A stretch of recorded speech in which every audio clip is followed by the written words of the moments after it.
예수님은 앞으로 일어날 일들에 대하여 말씀하셨습니다. 앞부분에 우리가 지금까지 배워왔는데 13장 앞부분에 있는 내용의 말씀을 잠시 소개해 드린다면 예수님이 세족식을 하시죠. 제자들의 발을 씻어 주십니다. 이것은 이 땅에 예수님이 오신 목적에 대한 것을 실물 교육을 시켜주시는 거예요. 발이라고 하는 것은 주인이 종에게 시켜주는 게 아니라 종이 주인을 시켜주는 거죠. 예수님은 이 세상에 섬김을 받으러 오신 분이 아니라 섬기러 왔다라고 하는 온유와 겸손하신 그러한 또 표현이기도 하였지만 이 씻겨주는 행위를 통하여 내가 너희들의 죄를 씻겨주기 위해서 왔다.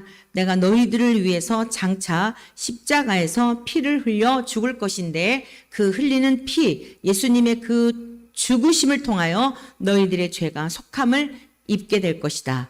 단 믿는 자들에게죠. 할렐루야.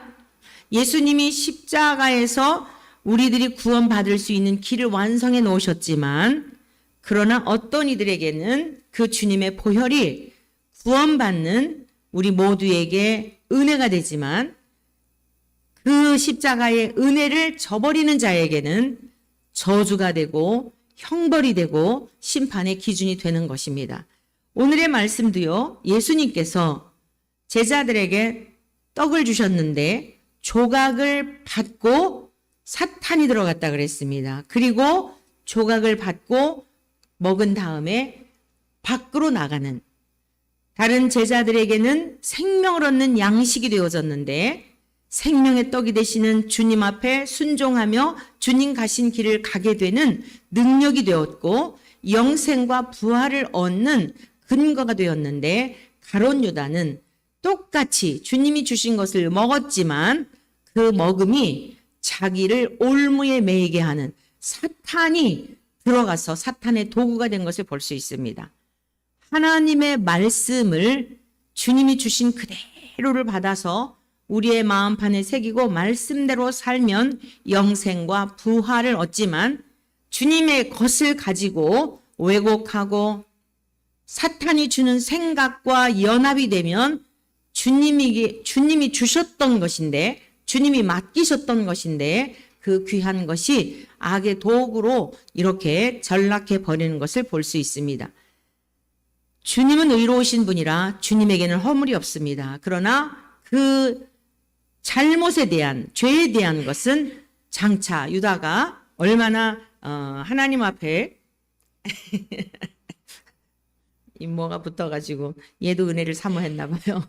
자, 하나님 앞에 형벌을 받게 되는 그러한 것이 된 겁니다. 그래서 예수님을 믿는 자들에게는 예수님이 이 땅에 오실 때부터 이미 이 세상을 하나님께서 심판하시는 지금 그 시대가 된 거예요. 앞으로 할 것만이 아니라 지금도 예수님을 믿는 자들에게는 이 땅에서도 주님 안에서 평강을 누리고 환경은 똑같아요. 달라진 게 없어요. 그러나 주님이 내 안에 내가 주님 안에 거하는 그게 하나님의 나라죠. 그러한 자들은 오늘 우리가 찬양을 올려드렸던 것처럼 이 세상을 바라보면은 초막에 살면 불평이 생길 수 있잖아요. 궁궐에 사는 사람을 부러워할 수 있잖아요. 그러나 주님 모시고 사는 사람은 궁궐이나 초막이나 우리의 마음을 결코 빼앗아갈 수 없는 주님 모신 그곳이 하나님 나라인 줄로 믿습니다. 자, 그래서 우리 주님께서는 이 제자들에게 발을 씻겨주시면서 너희들의 죄를 씻어주러 내가 왔다.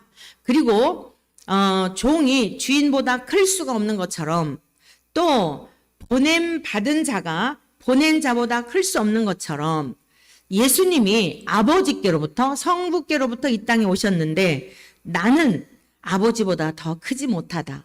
이 우리 주님의 겸손이에요. 똑같은 본질과 본체와 영광을 갖고 계신데 주님은 절대로 우쭐하거나 이 세상에서 우리가 지금 살아가며 사람들을 통해 보고 있는 것과 같이 전혀 그런 모습이 없으셨어요. 내가 왕이야. 너희들은 내 앞에 군림해. 지금 미국에 이제 대선을 앞두고 뭐 서로 앞으로 피 터지게 아주 또 싸우겠죠. 어제 또 정부 여당의 당대표가 또 선출이 되면서 막 그동안 보셨잖아요. 그냥 서로를 향해서. 여러분, 이게 세상의 권력을 얻기 위한 사람들의 모습이에요. 그런데 최고의 권력을 가지신 우리 주님이심에도 불구하고 보냄을 받은 자는 보낸 자보다 결코 클 수가 없다. 내가 아무리 많은 능력을 행했어도 나를 보내신 아버지, 그 모든 아버지의 것으로 하고 있으므로 오직 성부 하나님께만 영광 올려드려야 한다라고 하는 것을 말씀해 주신 거예요. 지금 이 앞에서 주님이 다 제자들에게 하셨던 말씀입니다.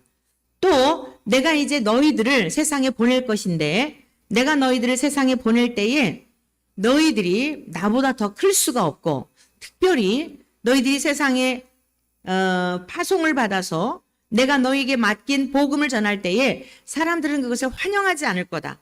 너희를 미워할 거야. 그런데 그때 너희들은 기억하거라. 너희들을 미워하는 게 아니라 너희 안에 있는 나를 미워하는 거다. 결과적으로 너희를 영접하는 것이 아니라 나를 영접하는 것이고 너희를 거부했다면 나를 거부한 것이며 그것은 곧 나를 보내신 아버지를 거부한 것이다 라고 하는 이런 말씀들을 하신 것입니다. 그러니까 제자들을 향해 오늘 이 시대를 살아가는 저와 여러분들을 향해 우리가 예수님을 믿는다는 이유 때문에 때로는 조롱을 당하고 사람들이 이해를 못하고 박해를 받기도 하고 초대교회의 사도들은 한결같이 다 순교자의 삶을 살았습니다. 그리고 순교의 길을 갔어요. 삶 자체가 순교적 삶이었지만 실제로 순교들을 당했어요. 그걸 다 예고하시는 거예요. 그럴지라도 내가 당한 것만큼 그렇게 크지는 않아. 나를 보내신, 내가 고난을 당했지만 나를 보내신 아버지의 마음이 여러분 영이시며 신이시기 때문에 하나님은 육체를 입고 있는 분이 아니에요.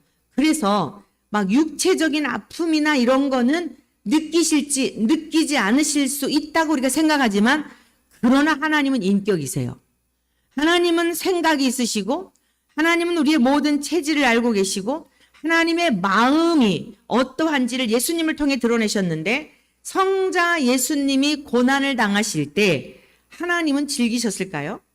우리 예수님의 말씀 속에 그게 있는 거예요. 우리 주님이 굉장히 고난을 당하셨지만 극심한 십자가에서의 그 죽음 당하실 때 고통스러웠지만 내가 당하는 고통보다도 아버지의 고통 역시 크다라고 하는 것을 이 말씀 속에 함께 함이 되어 있는, 함께 하고 있다 이런 말씀이에요.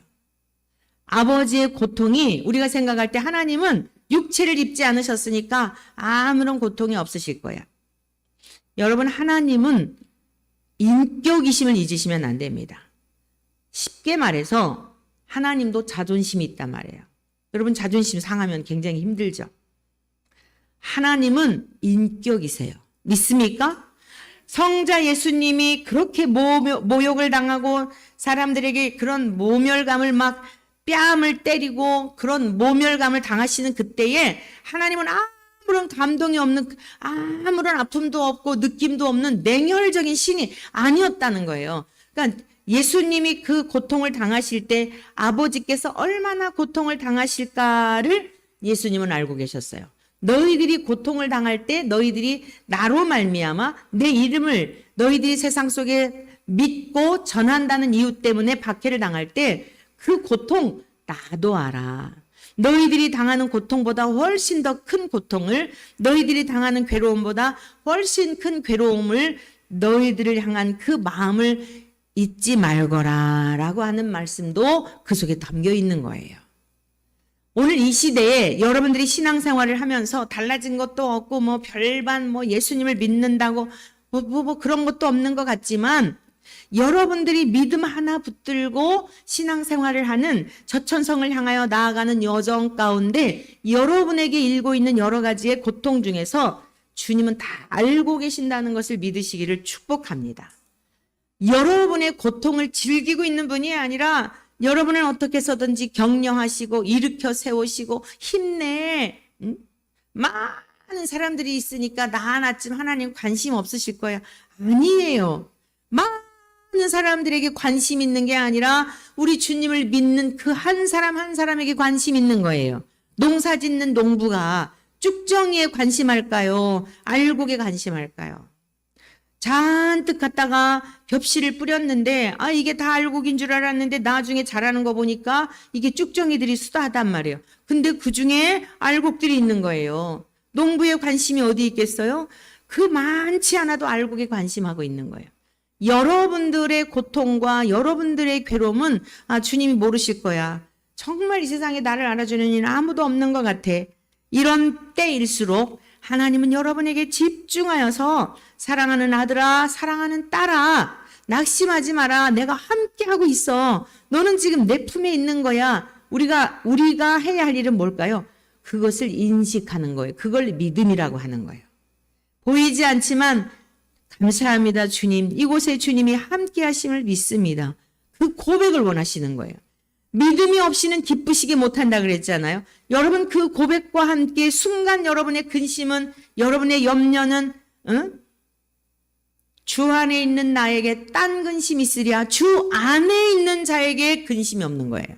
주 안에 있음을 믿는 자가 여러분 그 평안을 누리는 줄로 믿습니다. 이게 믿음의 삶이에요. 이게 무엇이 많이 있고 뭐 형편이 다 해결되어서 평안한 게 아니에요.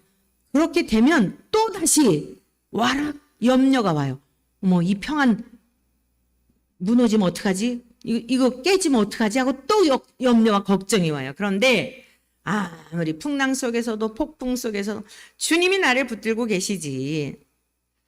죽으면 죽으리라. 할렐루야. 이게 믿음의 삶입니다.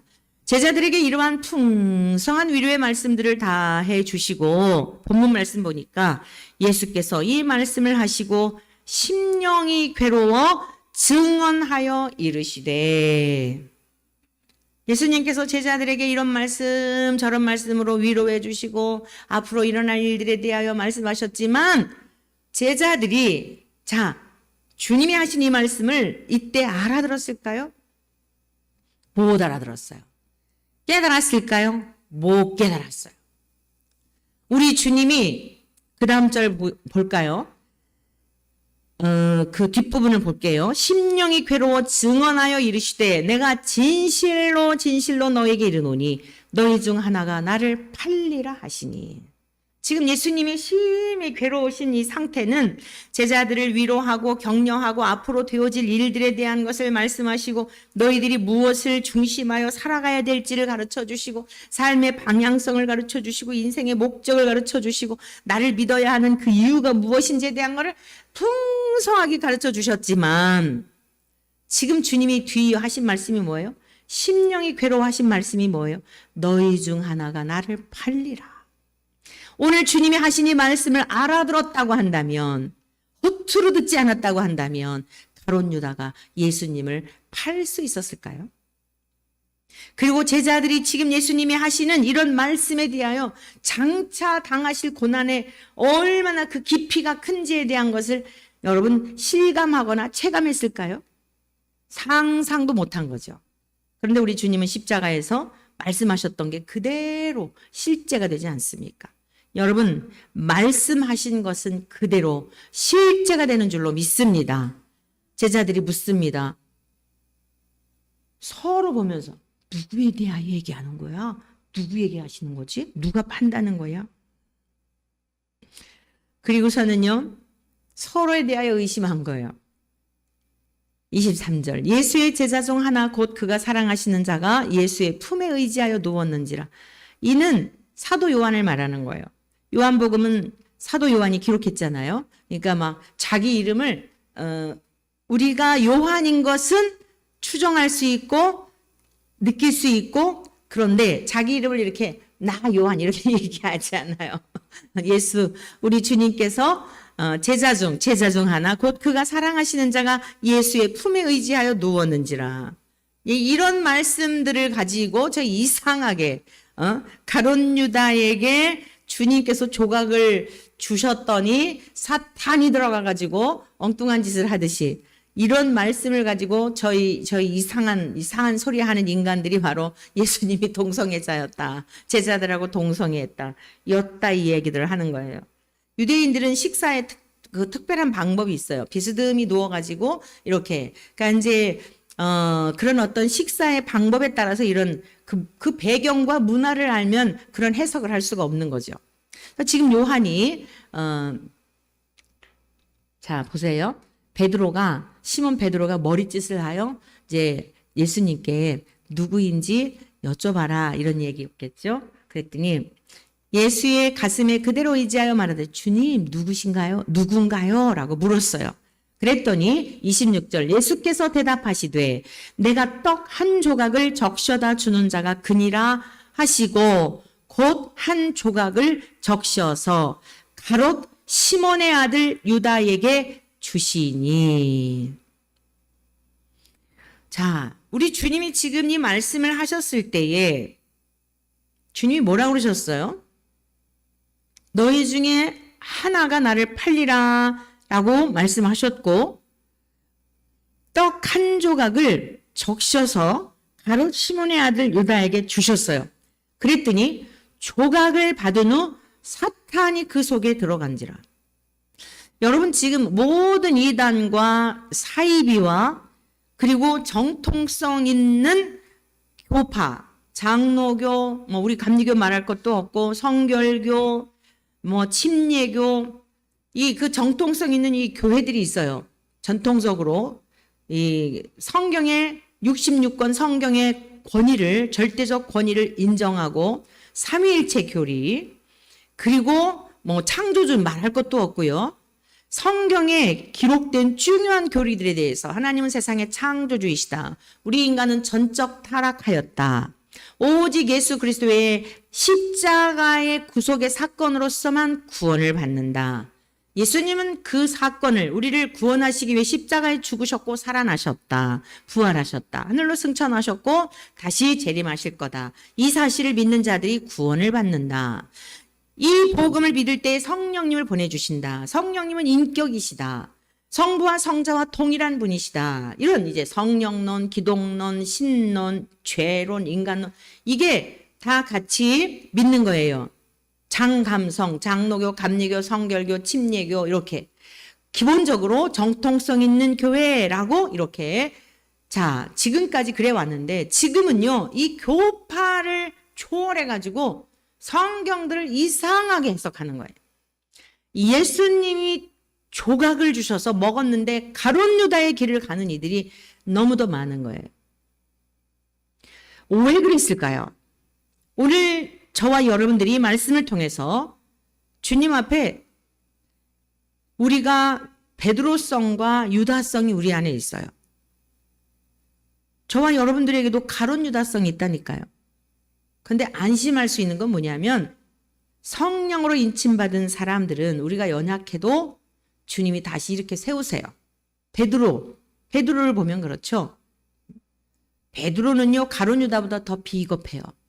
자기 목숨 하나 살아보려고 예수님 모른다고 그렇게 예수님 앞에 총애를 받고 너는 반석이라 내가 천국 열쇠를 너에게 줄게. 엄청난 주님의 사랑을 받은 자예요. 특별히 베드로, 야고보, 요한 삼총사는요. 주님께서 아주 특별한 장소 가실 때마다 데리고 다니셨어요. 12명의 제자가 있었지만 이 삼총사는 야이로의 죽은 딸을 살리실 때도 데려가셨고 변화산에도 데려가셨고 여러분 마지막 우리 주님께서 너무 십자가 처형을 앞두시고 고뇌하실 때 나를 위해서 기도해달라 하시면서 데려가셨잖아요. 아주 중요한 장소들마다 데리고 다니셨어요. 특별히 신뢰하고 믿었던 제자들이에요. 그럼 마지막에 우리 주님이 고난당하실 때 오히려 방패막이 역할을 할 수가 있어야 되지 않겠어요? 물론 이는 다 하나님의 섭리죠. 예수님은 죽으러 오셨기 때문에 죽으셔야만 우리가 구원을 받으니까 죽으실 수밖에 없어요. 베드로가 말렸다고 예수님이 안 돌아가시는 게 아니에요. 그럼 베드로의 힘인 거죠. 그건 하나님의 섭리인데 어느 누구도 구원에 있어서는 장담할 수 없다는 것을 보여주는 거예요. 아무리 예수님께서 행하시는 아름다운 일들, 놀라운 신적 권위와 권능을 가지고 행하시는 일을 보았다고 하여서 믿음이 있는 게 아니라는 것을 보여주는 거예요. 믿음도 하나님의 선물로서 하나님이 믿도록 도우시고 넘어졌을지라도 하나님이 이끌어 가셔야 구원에 이르는 것이지 우리의 힘만 가지고는 안 되는 거예요. 이 사실을 믿으시기를 축복합니다. 인친 하나님의 백성들은 절대로 그 손에서 빼앗을 자가 없어요. 근데 우리 이 시대를 살아가는 우리들에게 있어서는 뭐냐면 맨날 넘어졌다 엎어졌다 다시 일어났다, 이것이 좀 죄송하잖아요. 이 시대를 살아가는 우리들은 어떤 시대냐면 열매를 맺어야 돼요. 열매를. 우리를 부르신 이유가 뭐냐면 열매를 맺기 위해서요. 지금 이 사도 바울이나 사도 베드로나 제자들이 넘어졌을 때는 그럴 수밖에 없었어요. 왜냐? 성령님이 오시기 전이었기 때문에. 그들 속에 예수님을 지금 이렇게 1대1로 만나고 있었지만 그들 속에 예수님이 내주하시고 거하시는 상태는 아니었거든요. 그러니까 자기들의 의지적 믿음을 가지고 따라다니니까 넘어질 때도 있었던 건데, 이 시대를 살아가는 우리들은 이 성경이 지금 다 예수님께서 말씀하셨던 그대로 완성이 된 거예요. 즉 성령님으로 우리 안에 임마누엘 하고 계시다, 이 말씀이에요. 그러니까 우리가 해야 할 일은 뭐냐면 전적인, 오히려 사도 시대들보다도 더 말씀을 붙들고 전적으로 믿지 않으면 열매를 내어드리지 못하고 근심이 되는 거예요. 근심. 여러분, 자식 중에서도 기쁨을 주는 근식이 있고 자식이 있고 근심을 주는 자식 있잖아요. 근식이, 네, 근심을 주는 자식이 있고, 예? 참으로 보람을 주고 감격을 주는 자식이 있잖아요. 우리에게 속한 모든 자녀들은 이제 근심 덩어리인 자녀들이 하나도 없기를 축원합니다.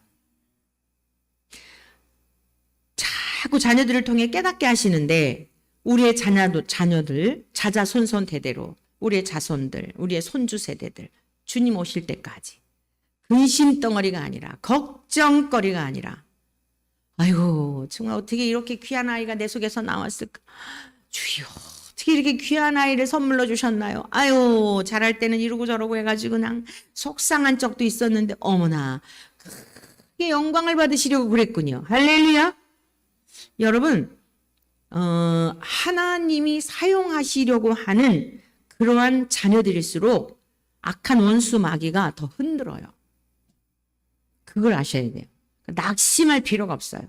기대를 하셔야 돼요. 여러분, 원수 마귀를 이기는 비법이 뭐냐면 감사예요. 마귀는 우리에게 불평하고 원망하고, 불평과 원망은요 반드시 같이 와요. 그리고 낙심하고 절망하고, 그 다음에 뭐냐면 우울의 열매를 맺어요. 우울이라고 하는 것이 덮어버리잖아요. 살고 싶지가 않은 거예요. 여러분이 우울이라고 하는 이 우울의 열매가 오게 되면 굉장히 마음이 힘들어요. 아까 여기 뭐가 묻었던 게 독소가 있잖아요. 자, 사랑하는 성도 여러분, 이 우울이라고 하는 마음이 덮어버리잖아요. 마귀가 노리는 게 그거예요. 결국에는 하나님을 원망하고, 그게 유다의 길이에요. 유다가 결국 그 길을 간 거예요. 나는 왜 내가 정말 이럴 수밖에, 내가 무슨 짓을 한 거야? 지금 개념이 없어요. 유다가 하는 짓을 보세요. 주님께서 이미 예고하셨잖아요. 여러분, 지금 정신이 말짱할 때 하나님의 말씀을 잘 듣고 그 말씀을 신비에 새기고 그 말씀을 따라가는 저와 여러분 되시기를 축원합니다. 정신이 말짱할 때라 해야 돼요. 정신이 말짱할 때. 건성으로 들으면 안 돼요. 평안할 때, 좋은 환경일 때 그 말씀을 잘 들어놔야 돼요. 뭐와 같죠? 시험 공부하는 거하고 똑같아요. 시험 공부할 때 선생님이 그 미리 다 시험 날짜를 예고하잖아요. 시험 범위를 다 학생들에게 가르쳐 주잖아요. 어디서부터 어디까지 나올 거다. 건성으로 듣죠? 아무리 쉬운 문제 답만 다 가르쳐 줬어도요, 건성으로 들은 아이들은 못 쓰는 거예요. 우리 주님은 우리를 함정에 빠뜨리는 분이 아닙니다. 그냥 해답을 다 보여주신 분이에요. 믿습니까? 그래서 오늘 이 가룟 유다는 내가 하는 일을 속히 하라라고 하셨어요. 예수님께서 가룟 유다에게 내가 하는 일을 속히 하라라고 하셨더니 가룟 유다는 그 말씀을, 여러분 이게 그냥 나가서 예수님을 팔 계획을 할 이야기인가요? 그런 상황인가요? 아니잖아요. 근데 아무 생각 없이 듣고 아무 생각 없이 예수님 하는지 보고 그리고는 돈깨를 맡았죠. 오늘은 누가 더 돈을 많이 가져왔을까? 오늘은 얼마나 더 돈이 차일까? 이런 거에만 관심을 갖다 보니까 평상시에 오늘 여러분과 함께 은혜를 나누고자 하는 게 이거예요. 평상시에 우리의 생각이 어디에 있느냐 이것이 인생의 결정을 하게 된다는 거예요. 가룟 유다가 주님으로부터 직언을 들었는데도 평상시에 돈을 사랑하는 마음, 돈에만 관심이 있었기 때문에 안 들린 거예요. 여러분을 지금 좀먹고 있는 게 뭔지를 잘 살펴보세요. 여러분의 생각과 마음을 빼앗기고 있는 그것 때문에 예수님의 이런 말씀들이 안 들려지는 거예요. 듣기는 듣는데 와 닿기는 닿는데 삶이 안 되는 거예요. 삶이 안 되니까 힘이 없잖아요. 마귀가 끌고 가는 거예요. 베드로는 성령님이 끌고 가셨죠. 성령님이 끌고 다니셨죠. 가룟 유다는 이 돈을 사랑하는 이 마음이 예수님이 하시는 말씀보다도 그것이 전부 자기의 인격이었기 때문에 내가 하는 일을 속히 하라 라고 주님 말씀하셨더니 그가 나가는 거예요. 너무 기가 막힌 거 아니겠습니까? 그래서 유다의 이야기로만 이 성경을 보면 아무 의미가 없어요. 아무 의미가 없다는 건 뭐죠? 유다의 길을 갈 수 있다는 거예요. 우리는 천국에 갈 때까지 절대로 따놓은 당상이야 라고 생각하시면 안 돼요. 이건 분명해요. 제가 앞서 말씀드렸듯이 구원은 하나님께 속한 거예요. 하나님이 선물로 주시는 거예요. 믿음도 믿어지는 것도 하나님께서 믿어지게 하시기 때문에 믿어지는 거예요. 그래서 저와 여러분들이 감사할 것 중에 진짜 날마다 감사하는 게 하나님이 우리 아버지인 것이 믿어지는 게 너무 감사한. 여러분 이 믿음을 늘 충만하게 그냥 간당 그냥 막 그러려고 믿어보려고 하는 게 아니라 그냥 믿어지고 그저 누리는 은혜가 있기를 축복합니다. 자, 세상 만물의 모든 것이 아버지 건데 그 믿음은 구체적이어야 해요. 실제가 되어야 한다고요. 세상 만물의 주인이시고 사람의 살고 죽음, 화와 복, 빛과 어둠을 창조하신 분이 내 아버지신데 그리고 아버지가 세상을 창조하신 것은 나를 위해서인데 하나님 자녀들을 위해서예요. 여러분 자식을 왜 낳아요? 그 아이들에게 왜 그렇게 고생을 해요? 자식들을 위해서잖아요. 여러분의 유업을 이어가기를 원하잖아요. 내가 이제 죽은 다음에 우리의 가문을 잘 이어서 너희들이 지금은 내 뜻을 몰라도 언젠가는 깨닫게 될 거야 하고서는 그냥 아주 속상해도 또 참아주고 또 기다려주고 언젠가 철들 때가 있겠지 그러잖아요. 육신의 부모도 그러잖아요. 하나님이 우리를 진리로 낳으신 이유가 뭐예요? 그 나라를 상속해 주시려고. 아니 근데 그 나라에 가기까지 이 땅에 필요한 것들을 하나님께서 채워주시지 않겠어요? 안 믿는 사람들도 다 채워주는데 악인들도 엄청난 부를 쌓아서 그 썩어 없어질 육신을 위해서 호의호식하며 살아가는데 그러나 우리는 그러한 호의호식하며 사치를 부리며 사는 것을 원하지 않으세요. 왜냐? 우상이 될 수 있으니까. 자기가 우상이 되는 것을 아주 경계하세요. 돈이 없어서 안 주시는 게 아니에요. 저와 여러분들에게 무엇이 부족해서 안 주시는 게 아니에요. 우리의 체질을 너무도 잘 아세요. 저 세상 하나님을 안 믿고 세상을 사랑하는 자들과 똑같이 우리들에게 그거를 주셨다고 한다면 여러분들 뭐 별반 다를 것 같으세요? 더 하나님을 잘 섬길 것 같으세요? 체질을 아세요. 그래서 우리에게 딱 맞는 만큼 주시는 거예요. 더 관리할 수 있고 잘 할 수 있으면 주시는 것이 복이고 관리할 수 없는데도 많은 것을 주시는 것은 그게 복이 아니에요. 하나님을 믿는다는 것은 실제가 되어야 하는 거예요. 구체적인 것이 되어야 한다는 말씀입니다. 지금 가룟 유다의 문제는 뭐냐면 돈을 사랑하는 것 때문에 주님의 말씀이 하나도 안 들리는 거예요. 여러분이 사랑하는 그것 때문에 하나님의 말씀의 진의를 아는 것 같지만 나의 연약함을 이기지 못한다면 아는 게 아니에요. 내 연약함을 이길 수 있는 능력에까지 이르러야 돼요. 할렐루야.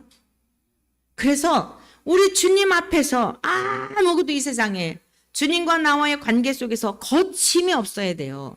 주님과 우리와의 관계 속에서 에레미야 선지자를 통해 말씀하셨어요. 여호와의 손이 짧아 너희를 구원하지 못하는 게 아니다. 하나님과 너희와의 사이에 담이 있다는 거예요. 죄악의 담이 가리워 있어서 아버지께로부터 오는 좋은 것을 너희가 받지 못한다는 겁니다. 하나님과 우리의 사이에 가로막혀 있는 무엇이 있으면 안 돼요. 그게 뭐냐면 여러분들이 하나님보다 더 사랑하는 거예요. 하나님보다 더 생각하는 거예요. 하나님보다 더 마음을 뺏기는 거예요. 물질일 수 있고 자식일 수 있고 쾌락일 수 있고 취미생활도 적당히 해야 되는데 거기에 온 정신이 팔려 있지 않아요? 그게 하나님과 여러분의 관계에 좋은 것을 가로막는 거예요. 왜냐? 생각을 빼앗기니까. 하나님 생각하는 시간보다 하나님 앞에 집중하는 시간보다 주의 말씀을 내 신비에 새기고 그 말씀대로 살고자 하는 시간보다 여러분들이 계산해 보면 답이 딱 나와요. 하루 24시간 잠자는 시간 빼고 남은 시간을 어떻게 보내는지. 여러분들이 뭐 무릎을 꿇고 계속 기도하라는 말씀이 아니에요. 우리는 이제 성전이에요. 성전. 걸어 다니는 성전이에요. 우리가 어떠한 체질로 바뀌어져야 되냐면 먹든지 마시든지 무엇을 하든지 우리 하는 모든 일은 먹고 마시는 것이 가장 중요한 거잖아요. 먹든지 마시든지 무엇을 하든지 하나님의 영광을 위하여 하라. 우리의 모든 생각이 우리의 모든 사고가 하나님의 말씀으로 꽉 채워져 있어서 아니 말씀을 다 외워서 막 저장하지는 못한다 하더라도 우리의 늘 생각 속에 거리를 다니면서 그저 사물을 보면서도 무엇인가를 이렇게 보면서도 그냥 다시 재해석이 되는 거예요. 하나님의 능력과 하나님의 권세와 하나님의 영광과 이런 것들로 재해석이 되는 거예요. 여러분 어제 제가 이 단톡에다가 그게 무슨 꽃인지 모르겠어요. 이 꽃이 이렇게 있는데 그게 떨어진 거예요. 그게 목양실에 고목사님 목양실에 권사님이 이렇게 그 꽃꽂이를 그렇게 해놓은대요. 그래서 예쁜 꽃꽂이가 있더라고요. 그 꽃이 있더라고요. 근데 그게 밑에 떨어져 있는 거예요. 책상에. 떨어져 있는데 이게 화살촉이 있는 거예요. 너무 신기해가지고 어머나. 그리고 또 하나의 개체의 꽃이더라고요. 이게 꽃 봉오리에서 떨어졌는데 하나 자체가 개체예요. 여러분 안 보셨으면 단톡에 올려놨으니까 그거 보세요. 그래서 제가 거기에다가 그거를 쓴 거예요. 그랬더니 또 우리 딸남 씨가 우리 가족톡에다가 올렸더니 댓글을 또 썼더라고요. 그게 더 은혜롭더라고요. 바람결에 따라서 성령의 바람에 따라 인도하시는 대로 내가 가고 싶은 곳으로 가는 게 아니라 성령의 인도하심을 따라서 날아가서 생명을 낳고 싶은데 너무나 무게감이 그건 이제 우리의 죄에 대한 거, 육체의 소욕에 대한 거 이러한 것들이 나를 누르고 있어서 바람결을 따라가기가 힘드네요. 훨씬 더 은혜롭더라고요. 자, 여러분 화살촉이 있어서요. 그게 바람을 따라 날려가가지고 딱 신겨지면 거기서 또 꽃이 핀다는 거예요. 너무 신기하지 않아요? 그리고 이번에 거기 갔을 때 어느 장로님이 말씀해 주시는 걸 들었는데요. 대추나무 있잖아요. 대추가 1년에 꽃을 3번을 핀대요. 그러니까 한 번 꽃 피고 지고 또 옆에 있는 애가 또 피고 지고 또 피고 지고 이런대요. 한 나무에서. 근데 신기한 거는 열매를 가을에 똑같이 맺는다는 거예요. 너무 신기해요. 처음 들으셨죠? 제가 어제 그 광화문 기도회 갔다 오다 어제 그제 갔다 오다 이제 김선아 집사님 같이 타고 오면서 그 이야기를 했는데 아빠가 또 들려주신 이야기가 있대요. 대추나무를 보면은요 아주 항상하대요. 새까맣게 죽은 나무 같대요. 그런데도 불구하고 그 나무에서 가장 먼저 열매를 맺는데요. 여러분 제가요 대추나무가 3번 꽃을 피우는데 똑같이 가을에 열매를 맺는다는 걸 딱 들을 때 무슨 생각이 들었겠어요? 포도원 품꾼 비유 있잖아요. 아침에 9시에 들어간 길에서 놀고 있는 사람들이 있었는데 부지런한 일꾼 이제 그 일꾼들은 미리 다 불러서 그랬겠죠. 근데 오후에 퇴근할 때쯤 대여섯 시쯤 됐는데 장터에 놀고 있는 그런 누가 써주는 사람도 없고 불러주는 사람도 없는 일꾼이 있어서 뭐 오죽하면 그랬겠어요. 게으르든지 뭐 능력이 없든지 뭐 하여간 그러니까 아무도 안 데려갔겠죠. 그런데 그 주인이 이리 와서 일해라. 그리고 나중에는 똑같이 품삯을 주잖아요. 그러니까 아침에 9시부터 와서 일했던 저 종들이 불평이 생기죠. 야, 저 오후에 늦게 왔던 저 사람을 저렇게 주는 거, 한 달란트를 주는 거 보니, 한 데나리온을 주는 걸 보니, 한 데나리온, 하루 품삯. 야, 우리는 더 많이 주겠구나. 라고 계산을 했는데, 아니, 이렇게 돌아오면서 똑같이 주는 거예요. 그거 짜증나죠? 뭐야, 우리는 하루 친종일 수고를 했는데, 파장에 들어온, 문 닫기 전에 들어온, 저 일꾼하고 우리하고 똑같이 예우해 주는 게 말이 됩니까? 이러고 따져 묻잖아요. 얘들아, 내가 선함으로 너희들이 지금 나를 정죄하느냐? 내 것을 가지고 내가 주는데 너희들. 여러분, 아침부터 와서 일한 사람도 은혜예요. 믿습니까? 주인이 안 쓰면 그만이에요. 근데 자기에게 받은 은혜는 생각하지 않고 괜히 다른 사람을 참견하는 거예요. 이게 지금 우리 기독교인들에게도 있는 모습인데 그럴 필요가 없어요. 늦게 온 분일지라도 죽음 직전에 주님을 영접한 분일지라도 하나님께서 구원을 베푸시는 것은 정말 놀라운 하나님의 자비와심과 긍휼하심이에요. 우리는 그것을 보며 하나님을 더 찬양해야 할 줄로 믿습니다. 나도 자격이 없었지만 정말 놀랍다. 하나님의 사랑이 이렇게 지극하시구나. 이게 그리스도인의 삶이라는 거죠. 그래서 대추나무가 마지막에 똑같이 열매를 맺는 그러한 것을 보면서도 깨달아지니까 여러분 어때요? 그 다니는 순간순간마다 어떨까요? 하나님을 찬양하게 되는 거예요. 하나님을 높여드리지 않을 수가 없는 거예요. 사랑하는 성도 여러분, 지금은 굉장히 급속도로 변하는 시대 속에 있어요. 오늘 말씀의 핵심적인 것을 우리가 함께 여러 말씀들을 드렸는데 평상시에 가룟 유다가 돈을 사랑하는 사람이었다. 성경에 기록되어 있어요. 그는 돈을 예수님께서 돌아가시기 전에 이제 그 장례를 준비하며 마리아가 향유 옥합을 붓잖아요. 그랬더니 그것을 막 분을 내면서 그것을 팔아서 가난한 사람들에게 줄 것을 갖다가 아니 그걸 갖다 이렇게 허비를 한다니라고 책망을 하죠. 이렇게 말하면 가난한 자들을 생각함이 아니요 그는 도둑이라. 진짜 가난한 자를 생각해서 그러는 게 아니에요. 지금 인권운동을 하고 목회자들이요.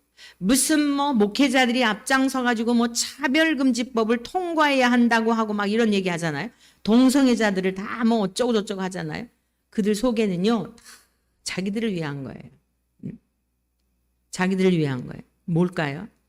갑자기 이 동안이는요. 유명인사가 됐잖아요. 교인 몇 명 되지도 않는 그런 목사가 있는지도 몰랐던 사람이 이 일로 인해 가지고 여러분 막 완전히 유명인사가 되어서 계속 출교를 당했는데도 막 강사로 불려다니고 얼마나 좋아요. 이번에 6인이 나왔잖아요. 막 신문에 그냥 신문에 아주 일간 신문에서도 나오고 그런 사람이 어디 목회 현장 여러분 이게 우리들의 인간 마음속에 진짜 복음을 위해서 사람이 많고 적은 게 중요한 게 아니에요. 정말 한 영혼을 나는 한 달란트 주셨기 때문에 하나님께서 이렇게 일한다 하고 충성스럽게 일하는 귀한 목사님들이 많아요. 근데 그러한 마음으로 섬기는 게 아니라 인간에게 뭐가 있어요? 육체의 정욕, 안목의 정욕, 이생의 자랑의 욕구가 있는 거예요. 거듭나지 않으면 복음으로 처리가 되지 않으면 이게 목회를 하면서도 계속 발목을 잡는 거예요. 상대적 빈곤감을 느끼고 다른 사람들 보면은 동기들이 막 큰 교회 가고 나는 이게 뭐야. 어떻게 해서든지 뭔가가 유명 강사가 되어서 불려다니고 그럼 사례비 여러분 사례비만 가지고서도요 교회에서 그러지 않아도 막 그러니까 이런 마음들이 다 있는 거예요. 주님만이 아시죠. 주님만이. 교회를 세운 목적은 예수 그리스도를 주라 고백하고 정말 죄와 씨름하면서 날마다 말씀을 통하여 우리 속에 있는 이런 육체적인 죄악에 대한 것들을 쳐부수며 예수 그리스도를 닮고 예수 그리스도께서 가신 길을 가고 하나님 나라를 가난해도 성도들 몇 명 없어도 알아주는 무명의 목사일지라도 그저 주님 모시고 살아가는 그 기쁨으로 살아가야지. 성경 말씀을 마치 가룟 유다에게 조각을 주었더니 사탄이 들어가가지고 말씀을 가지고 주님의 것을 가지고 왜곡하여 그들의 눈에는 다 이런 게 다 동성애, 예수님이 동성애자로 보이는 게 이게 그가 예수의 가슴에 의지에 앉았더라. 이러니까 다 예수님도 동성애자였는데 여러분 정말 여러분들이 앞서가는 겁니다. 그 무슨 막 신대륙을 발견한 것처럼 막 감리교회를 개혁을 하겠다라고 이따위 짓들을 하고 있는 거예요. 여러분 주님이 가신 길을 가는 거는 넓은 길이 아니에요. 유명 인사가 되는 게 아니에요. 사도들이 박해를 받은 것은 주님이 명하신 말씀을 지키느라고 박해를 받은 거예요. 믿습니까? 오직 예수 그리스도밖엔 다른 구원의 길이 없습니다. 이 말씀을 전해서 박해를 받은 거예요. 우리 모든 종교가 다 같이 친구합시다 하면 박해받을 일 없어요. 안 믿는 사람들도 박수 쳐요. 아, 그거 참 마음이 넉넉하네. 아, 그래, 그게 기독교지. 그러니까 불교도 좋고 기독교도 좋고 이게 다 한 통속이란 말입니다. 오늘 주님에게서 나간 것, 주님이 주신 떡을 먹음으로 영생을 얻은 제자들이 있었지만 주님의 조각을 받고 사탄이 들어갔다는 걸 기억하셔야 돼요. 구체적으로 사탄의 하수인이 되어서 주님을 죽는 자리에까지 내어주게 되었다는 거예요. 근데 갑자기 그랬다고요? 아니요. 평상시에 늘상 그가 묵상하는 것은 주님의 말씀을 묵상하는 게 아니라 그가 묵상하는 것은 어떻게 하면 주님이 정말 우리에게 명하신 말씀을 깨달을까? 그 길을 나도 가고 싶다. 이게 아니라 세상을 사랑하고 다 포함되는 거예요. 세상을 사랑한다는 건 다 포함되는 거예요. 그래서 야고보서 이런 말씀이 있어요. 마지막에 말씀을 소개해드리고 마치겠습니다. 가늠한 여인들아, 세상과 벗된 것이 하나님과 원수됨을 알지 못하느냐. 여러분, 왜 외로운 길, 왜 십자가의 길, 왜 고독한 길이냐면 주님 가신 길을 따르는 게 세상과 벗하며 살 수 없기 때문이에요. 술자리에 다 같이 술잔을 기울이고 안 믿는 사람하고 같이 전혀 믿음의 냄새 피우지 않고 그건 뭐 하나 힘들 게 없어요. 멍 때리다 앉았다 오더라도. 그러나 그리스도인은 구별된 성도의 삶은 그런 삶이 아니에요. 세상과 벗된 것이 하나님과 원수라는 겁니다. 오늘 가룟 유다의 모습을 통해 우리가 배웠어요. 늘 돈을 묵상하고 돈을 생각하고 오늘 여러분들이 묵상하고 여러분들이 생각하고 자나깨나 여러분들의 관심사가 무엇인지를 보십시오. 그것을 처리하도록 하나님 앞에 정말 힘쓰고 애써야 돼요. 믿음은 구원은 믿음으로 받지만 우리가 거룩한 하나님의 백성의 삶은 피 흘리기까지 싸워야 한다는 것을 명심하셔서 유다의 길을 가는 자가 한 사람도 없고 주님이 가신 그 영원한 영생의 길, 생명의 길을 넉넉히 갈 수 있는 우리 모두 되시기를 주의 이름으로 간절히 축원합니다.